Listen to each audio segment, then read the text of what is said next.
السلام عليكم ورحمة الله وبركاته. بسم الله والحمد لله والصلاة والسلام على حبيبنا وأسوتنا وقدوتنا وشفاعنا رسول الله صلى الله عليه وآله وسلم.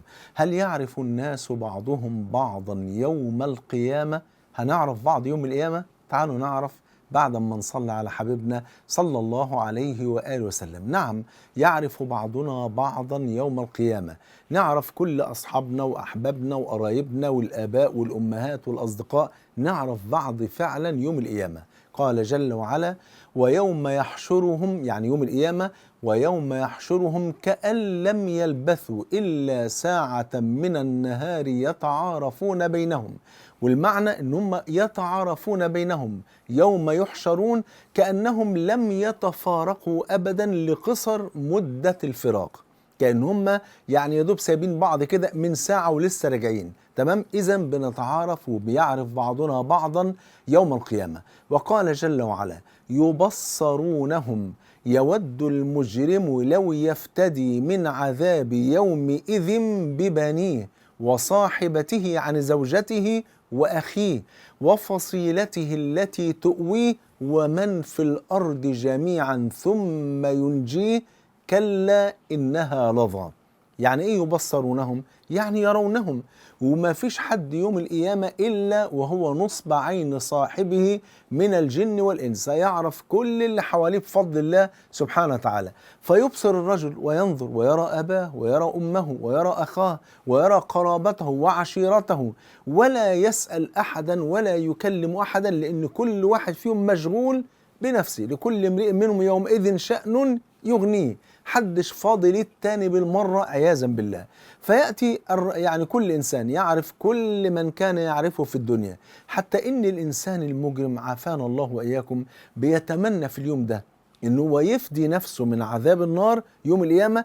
يفدي نفسه بإيه؟ بأولاده وزوجته وأخيه، بل وقبيلته وعشيرته، بل يتمنى أن يفدي نفسه بأهل الأرض جميعا. سبحان الله، ما هو ربنا قال كده: يود المجرم لو يفتدي من عذاب يومئذ ببنيه. دي أول صفقة، خد ولادي يا ربي وحطهم في النار وأنا أنجو. تخيلوا الأب يعمل كده يوم القيامة.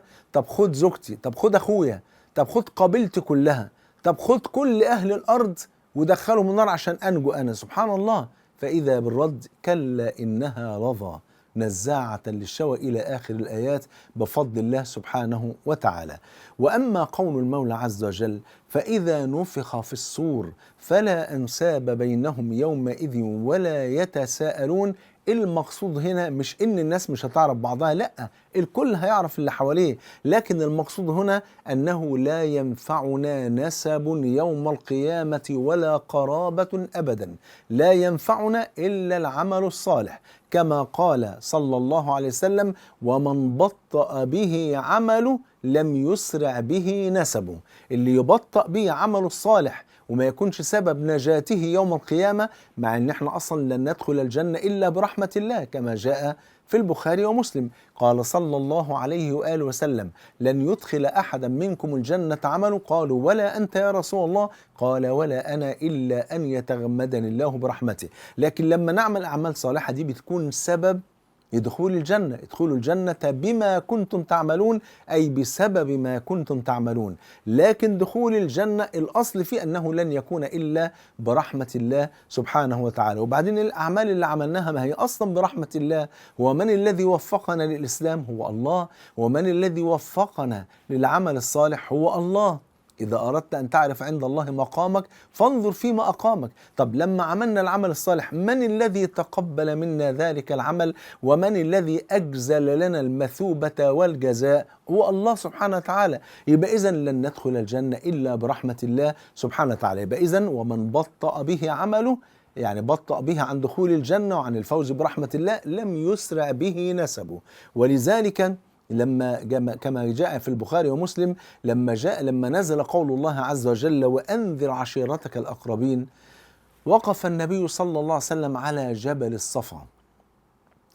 يعني فإذا نفخ في الصور فلا أنساب بينهم يومئذ ولا يتساءلون، مش هينفع النسب. فالنبي وقف على جبل الصفا ونادى على بطون قريش، اللي هو على قبائل قريش كلها: يا بني فهر، يا بني عبد مناف، يا بني عبد المطلب، يا بني هاشم. فلما اجتمعوا قال كلمة واحدة، قال: أنقذوا أنفسكم من النار فإني لا أغني عنكم من الله شيئا. ثم خص النبي صلى الله عليه وسلم بنيته وقرة عينه وثمرة فؤاد فاطمة رضي الله عنها وأرضاها، وقال: يا فاطمة، شوف اللفظ واضح، يا فاطمة بنت محمد صلى الله عليه وسلم، أنقذي نفسك من النار فإني لا أغني عنك من الله شيئا. وده حجة بقى على اللي بيقول لك ده أنا نسبي بينتهي إلى سيدنا الحسين رضي الله عنه وأرضاه، سيد شباب أهل الجنة. فإذا كان بنت النبي صلى الله عليه وسلم، ومن المعلوم أن النبي هو سيد ولد آدم وأفضل الخلق، ومع ذلك بيقول لبنته اللي هي أحب الناس إلى قلبه، بيقول لها: يا فاطمة بنت محمد أنقذي نفسك من النار فإني لا أغني عنك من الله شيئا. فيبقى لما يكون واحد نسبه بينتهي إلى فلان أو إلى فلان أو إلى فلان، فالكل يوم القيامة لن ينفعه إلا عمله الصالح، كما قال الصادق الذي لا ينطق عن الهوى صلى الله عليه وسلم: ومن بطأ به عمله لم يسرع به نسبه. عشان كده بقول هنعرف بعض يوم القيامة، لكن لن ينفعنا نسب ولا قرابة، لن ينفعنا إلا العمل الصالح. إذن فلنتأهب من الآن ونتجهز بالعمل الصالح. جعلني الله وإياكم مع الحبيب المصطفى صلى الله عليه وسلم في الفردوس الأعلى. بحبكم في الله، والسلام عليكم ورحمة الله وبركاته.